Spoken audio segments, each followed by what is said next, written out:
Welcome to the Deep Dive, where we cut through the noise to bring you the insights you need.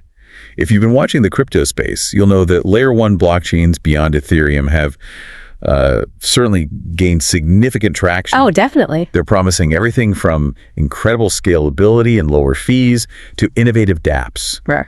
Decentralized applications, and some pretty attractive APYs, annual percentage yields. Yeah, the yields have caught a lot of eyes. Right. And the crypto world is always seeking out the next big thing, especially, as we see continuous evolution in network security. It's always top of mind. It has to be. Today, we're zeroing in on two projects that have captured a lot of investor interest, Aptos and Sui. And it's not just their technical claims. They share a really unique origin story. They certainly do. What's fascinating here, I think, is their shared lineage. Both of these projects were born from former Meta blockchain developers, Facebook. Right, from the DM project. Exactly. Built on the very foundations of Meta's abandoned DM blockchain initiative. And this common root makes their differing approaches to tackling the massive issue of blockchain scalability particularly compelling to watch. Okay, so our mission today is to compare and contrast Aptos and Sui across several key dimensions. We want to give you a shortcut, basically, to understanding what makes them stand out and why their distinct choices matter for the future of Web3. Sounds good. Let's get to it. Let's start with this shared DNA, the Metic connection, as we're calling it.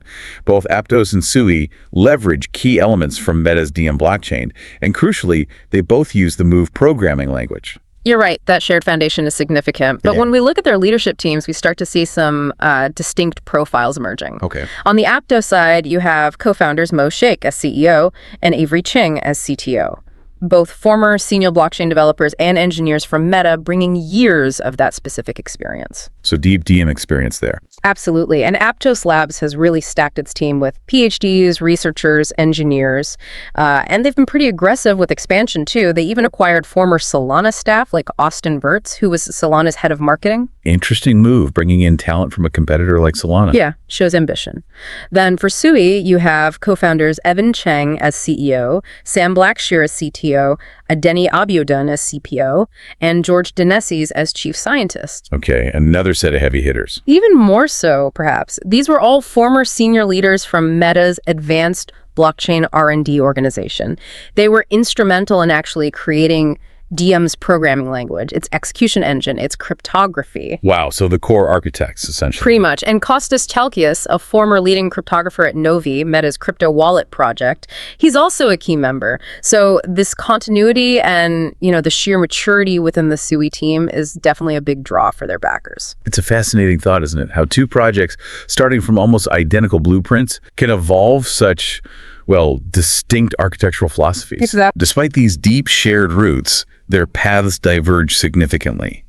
And how they handle the Move programming language is a great example of that. Indeed. The Move language is their common thread, and it's a powerful one. It's Rust-based and executable bytecode language designed with this core focus on resource safety. Resource safety. What does that mean in practice? Well, imagine digital assets not as data that can be copied endlessly, but as resources that can only be used once. They can never be copied or implicitly discarded. They can only be moved. Okay, like a physical object. Precisely.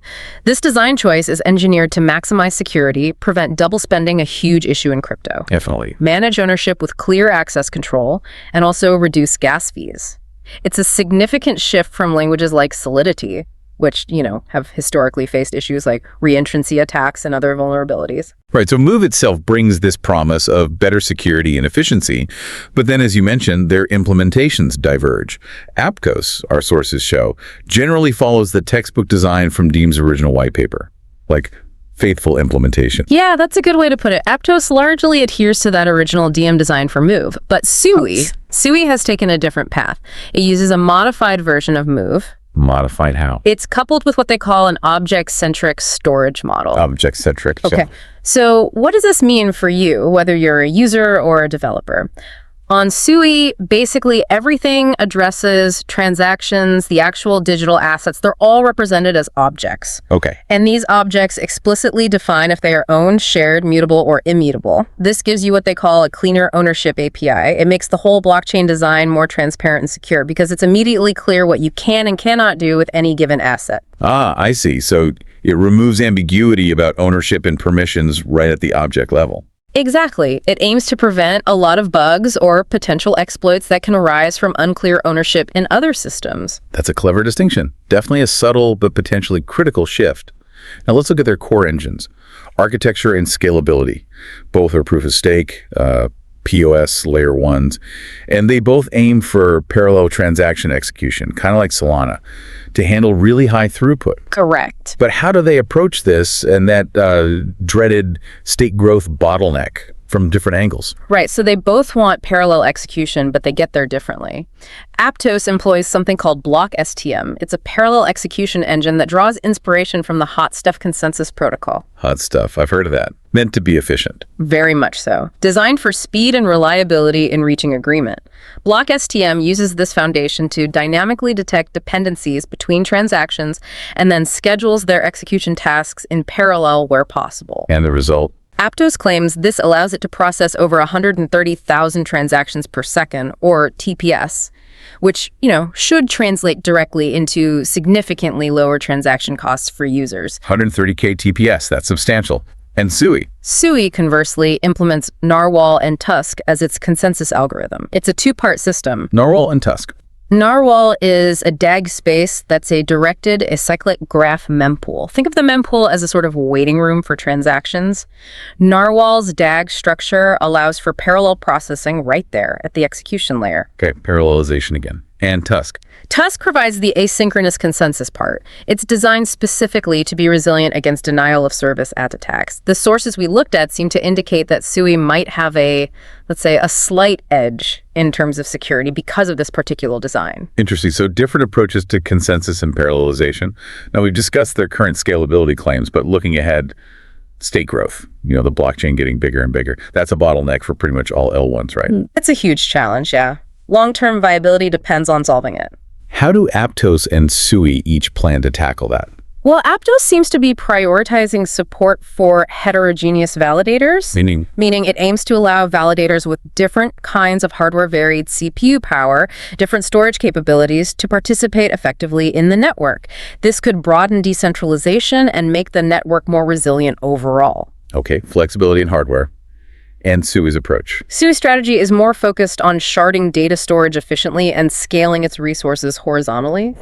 Meaning just adding more machines. Essentially, yes. It's designed so it can theoretically add more validators to increase network capacity and more storage, more processing power, without compromising the overall performance or speed.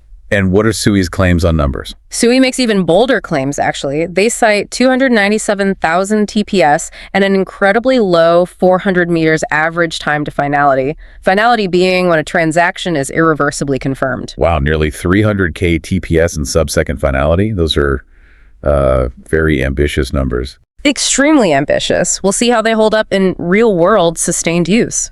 Definitely something to watch. Now, funding, of course, is often a strong indicator of, institutional confidence.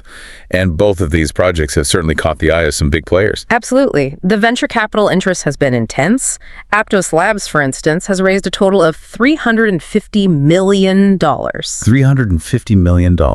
From who? From 28 investors, including major names like FTX Ventures, Jump Crypto, A16s, Tiger Global, and Multicoin Capital. That's a significant war chest for development and ecosystem building. No kidding. And Miston Labs, the company behind Sui. They aren't far behind at all. They raised $300 million in their Series B round back in September 2022. That was on top of an earlier $36 million Series A. So $336 million total. Exactly. Bringing their total to $336 million. And they're valued at over $2 billion. They also boast backing from top VCs like A16s again, and Coinbase Ventures. The investor confidence in both is quite evident. You don't raise that kind of money without convincing some very smart people. That's for sure. So the money's there, but where are they in terms of actual development milestones? Are these just white paper dreams, or are they tangible, accessible networks you can use today? Good question. They're definitely past the white paper stage. Aptos launched its mainnet back in October 2022. Okay, so it's live. It's live. Their current focus seems to be on continuously improving the economics, particularly the gas schedules. They're looking at things like dynamic NFT, non-fungible token gas reduction, making data structures more gas efficient, and the long-term plan for demand-driven gas costs to keep transactions affordable. Constant refinement makes sense. And Sui? Sui recently completed its Sui testnet wave 2, so still technically pre-mainnet in some ways, but very advanced testing. Their Sui wallet is already available on DevNet, allowing users to actually experiment. What can you do on the DevNet? You can send tokens, you can stake them, you can mint their unique Cappy NFTs, kind of a fun demo use case, and even register domain names on the Sui name service. So getting a feel for the ecosystem. Exactly, and the numbers they report from testing are pretty impressive. 183.8 million total active accounts created and 11.1 billion total transactions processed in their test environments. This indicates a very active testing and development community kicking the tires. Okay, that's a really comprehensive look at their technical foundations and their growth trajectory. But for any project to truly thrive long-term, its economic engine, its tokenomics is absolutely critical. Couldn't agree more. The token design underpins everything. And while both projects obviously have thought hard about their economic models, our deep dive sources provided a particularly unique and detailed look into Sui's tokenomics. So let's maybe shift gears slightly and really unpack the SUI token's design and purpose. Happy to. Tokenomics, as you said, it's just the economic principles governing a blockchain's native token. For Sui, that's the SUI token. And it's designed to be much more than just, a speculative asset. It's really fundamental to how the network operates in its future. Right. And the sources highlighted 4 key purposes for the SUI token within that framework. First, pretty straightforward, it pays for gas fees, basically covering the costs of all network operations and transaction execution. Standard utility. Second, you can stake SUI. Holders lock up their tokens to participate in the proof of stake mechanism, securing the network and earning rewards. Or they can delegate their stake to validators if they don't want to run a node themselves. Also crucial for network security and decentralization. Third, SUI holders gain governance power. This means they get voting rights on important protocol-level decisions and future upgrades. Giving the community a say in the evolution of the protocol. Important. And finally, it functions as a versatile asset in itself, like money, a unit of account, medium of exchange, and store of value specifically for DeFi, decentralized finance, gaming, and other apps built on the Sui network. So it fuels the internal economy of the Sui ecosystem. Exactly. Now, what about supply and distribution? That's always a key question. Right. To ensure stability and predictability, Sui's total supply is capped at 10 billion SUI tokens. That's the maximum that will ever exist. A hard cap. Good to know. Yeah. And they also implemented a multi-tiered vesting schedule for early investors and contributors. This is designed to enhance stability by preventing massive sell-offs, especially early on. There was a 1-year cliff period for many, which actually ended in May 2024. Okay, so that initial lockup period has passed. It has. This kind of structure signals a commitment to the project's long-term health rather than just short-term gains. And one really interesting point the sources made. No SUI airdrops for the mainnet launch. That's quite different from many other projects. It was a very intentional decision by the Sui team, yeah. Their stated reasoning was multifold. Partly to deter bad actors who might try to exploit airdrop excitement, partly to avoid potential regulatory and tax complications. The regulatory angle again. Always lurking. And also, perhaps most importantly, to signal a commitment to the long-term success of the network over just generating short-term hype. They wanted genuine users and builders, not just airdrop farmers. Makes sense.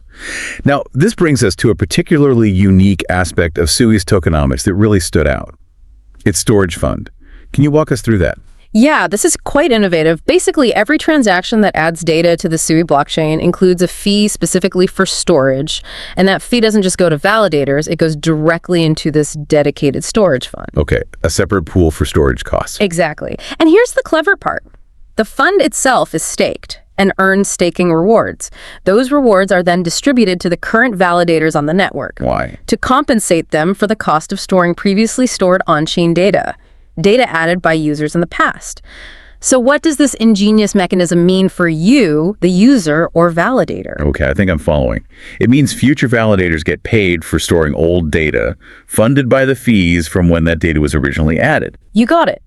It ensures that validators are fairly compensated for the ongoing burden of storage, creating a sustainable economic model for state growth. Past users effectively pay for the future storage of their data. That's smart. Yeah. And you mentioned a deflationary aspect. Right, because as more data gets stored on the network, more SUI flows into this storage fund. And since the fund itself is essentially holding these tokens and staking them, it effectively takes that SUI out of active circulation. Reducing the circulating supply. Exactly. Over time, this can actually contribute to making the SUI token more deflationary, potentially increasing its attractiveness as a store of value for long-term holders. Very interesting mechanism. Anything else notable about validator rewards? Yeah, one more thing. Sui takes a novel approach here too. Unlike some POS chains where reward distribution can have an element of randomness, all honest validators on Sui receive staking rewards with full certainty. Full certainty. It's based solely on their proportion of the total stake. No lottery effect. This removes randomness and provides predictable income for validators. They've also introduced changes like SIP 39, that's a Sui improvement proposal, which shifted the requirement for being a validator. Instead of needing a fixed minimum amount of SUI, it's now based on minimum voting power. This makes the entry barrier dynamic. It adjusts as the total amount of SUI staked on the network changes, potentially making it easier for new validators to join over time and promoting decentralization. So trying to keep validation accessible. That makes sense. Okay, we've covered the tech, the funding, the tokenomics. Right. But beyond all that, what can you actually do with Sui today? Where is it seeing adoption? Right, the use cases. It's being actively adopted across a range of sectors, which is promising. Gaming is a big one. Why gaming? Well, its potential for high scalability and low fees is a natural fit. It enables truly seamless in-game transactions, complex in-game economies, and makes things like tradable in-game assets, NFTs, much more feasible and user-friendly. Perfect for decentralized gaming ecosystems. Okay, gaming makes sense. What else? DeFi, naturally. The speed and low cost are attractive for decentralized finance applications like lending, borrowing, and trading platforms. Scaling DeFi has always been a challenge, and Sui aims to tackle that. And NFTs more broadly, not just in games. Yes, definitely. Sui provides a robust foundation for NFT platforms in general, ensuring fast and efficient minting and trading of digital assets with minimal delays and costs. The object model might also offer unique ways to handle NFT properties and interactions. So, real potential in key Web3 sectors. But now we have to talk about the elephant in the room again, regulation. How does Sui navigate that minefield? Yeah, it's unavoidable. Sui, like any major blockchain project, faces significant challenges, but also potentially some interesting opportunities here. Let's start with the challenges. Okay, the big one is ambiguity around the SUI token classification itself. Is it a security? A commodity, a utility token. Different jurisdictions might view it differently, which can lead to intense scrutiny, especially from bodies like the SEC in the US. The eternal question for tokens. Exactly. Then there are practical concerns around KYCML, know your customer, and anti-money laundering compliance. How do apps and validators on Sui handle this? It's complex. Plus, cross-border restrictions can impact usability. And you mentioned decentralization concerns earlier. Yeah, there have been some discussions, for example, posts on X questioning the Sui Foundation's ability or perceived ability to pause contracts, particularly highlighted during an incident involving a protocol called CEDIS. Even the perception of centralized control can be a challenge, and of course, the ongoing complexity of how staking rewards are taxed. Okay, quite a few hurdles. Yeah. What about the opportunities on the regulatory front? Well, there are potential upsides. For example, SUI-based ETF filings, exchange-traded funds. Firms like 21 Shares and Canary Capital have reportedly filed for these. If approved, that could really legitimize Sui for institutional investors. That'd be huge, yeah. Also, its infrastructure is well suited to support tokenized real-world assets, RWAs, things like tokenized real estate or bonds, and potentially ESG applications, environmental, social, and governance, like tracking carbon credits, which require robust and transparent data handling. So potential for bridging TradFi and regulated sectors. Potentially, yes. The move language itself, with its focus on safety and clear permissions, could make it easier to build compliant dApps. And partnerships Sui has formed with cross-chain bridges like Axelar and Wormhole might support regulated cross-chain applications, connecting Sui to other ecosystems in a compliant way. Okay, so it's a complex picture, navigating both risks and potential rewards in the regulatory landscape. So pulling it all together, what's the long-term outlook? What determines Sui's success? Ultimately, Sui's future, like any Layer 1 blockchain, really hinges on a few key interconnected factors. You need continued developer activity builders creating compelling dApps on the platform. I have the apps. Gotta have the apps. You need sustained ecosystem growth, which you can measure by things like transaction volume, the total value locked, TVL and its DeFi protocols, and the number of active users. And fundamentally, you need strong on-chain metrics demonstrating network health and utility. So, based on everything we've discussed, Aptos versus Sui, is there a clear winner emerging? You know, our sources generally suggest it's still too early to say which one you should be more bullish on. Honestly, that feels right. Both still evolving rapidly. Exactly. But for you, listening to this, the key takeaway might be this. If your priority is perhaps a more mature, battle-tested implementation that stays closer to Diem's original vision, Aptos is very compelling. Yeah. But if you're looking for more radical innovation, particularly in this object-centric design, and you're drawn to those potentially higher theoretical throughput numbers, then Sui definitely demands your attention. So the choice depends on your specific needs, your use case, maybe your risk appetite. Precisely. Both projects are developing fast. They're optimizing their designs constantly. It's a really dynamic corner of the crypto space right now. Yeah, it really seems like it. But whatever the specific outcome is between Aptos and Sui, it feels like Move technology itself is probably here to stay. I tend to agree. Its core focus on scalability, and especially that resource safety model. It represents a genuinely promising development for the entire blockchain space, tackling some fundamental challenges. This is definitely an area that you should absolutely continue to watch closely. Agreed. Lots of innovation happening. So after this deep dive, hopefully we've untangled Aptos and Sui a bit for you. Two really formidable Layer 1 blockchains emerging from that same meta lineage, but each bringing its unique flavor of the Move programming language and quite distinct architectural choices to tackle that critical challenge of scalability. And as this whole space continues to mature, it really raises some fundamental questions for you to think about. You know, given the inherent volatility we always see in crypto, the constantly evolving regulatory landscape, and this crucial reliance on both technical innovation and robust ecosystem adoption, what underlying infrastructure characteristics will ultimately prove the most resilient? What's going to be most attractive for the next generation of Web3 innovation? Yeah, good questions. And how much will developer adoption versus, say, big institutional backing truly sway their long-term success? These are the kinds of questions to keep in mind as we watch these powerful networks and others like them continue to unfold.